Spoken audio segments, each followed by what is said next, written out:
বাংলাদেশের ওষুধ শিল্পে যুক্ত হল গৌরবময় এক নতুন অধ্যায়। দেশীয় গবেষণা প্রতিষ্ঠান গ্লোব বায়োটেক উদ্ভাবিত কোভিড-19 টিকা বঙ্গোভ্যাক্স পেয়েছে মার্কিন যুক্তরাষ্ট্রের পেটেন্ট স্বীকৃতি।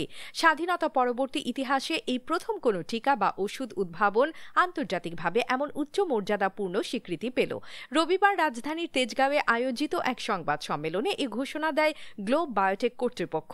প্রতিষ্ঠানটির চেয়ারম্যান ড হারুনুর রশিদ বলেন, বঙ্গোভ্যাক্সের পেটেন্ট আমাদের জন্য শুধু গর্ব নয়, দেশের সক্ষমতার প্রমাণ।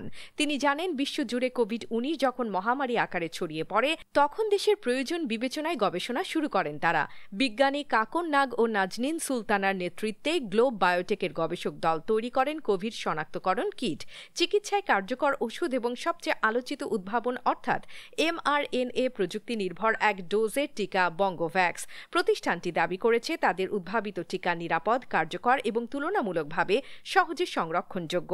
বঙ্গোভ্যাক্সের পেটেন্ট পাওয়া মানে আন্তর্জাতিক বাজারে বাংলাদেশের সম্ভাবনা আরও প্রসারিত হল বলে মত বিশেষজ্ঞদের।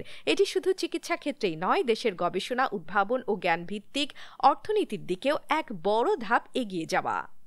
শুধু এই গর্বটা আমার না, আপনাদের এইটার সাথে আপনাদের এটা অংশীদারি। কারণ একটা দেশের যদি এটা একটা দেশের গর্ব, এখন বাংলাদেশকে আরও বেশি চিনবে। কোথায় করছে, কোথায় হয়েছে, কোথায় করছে, এটা তো তখন বলবে যে এটা তো বাংলাদেশের প্রোডাক্ট। আর আপনারা জানেন, আমাদের তো এমনি প্যাটেন্ট চলে যাচ্ছে। প্যাটেন্টের আমরা যা বহির্ভূত ছিলাম, আগামী বছর নভেম্বরে শেষ হয়ে যাবে। তো এইটাও আমাদের জন্য এই প্যাটেন্টও আমাদের জন্য খুব ইম্পর্টেন্ট ছিল।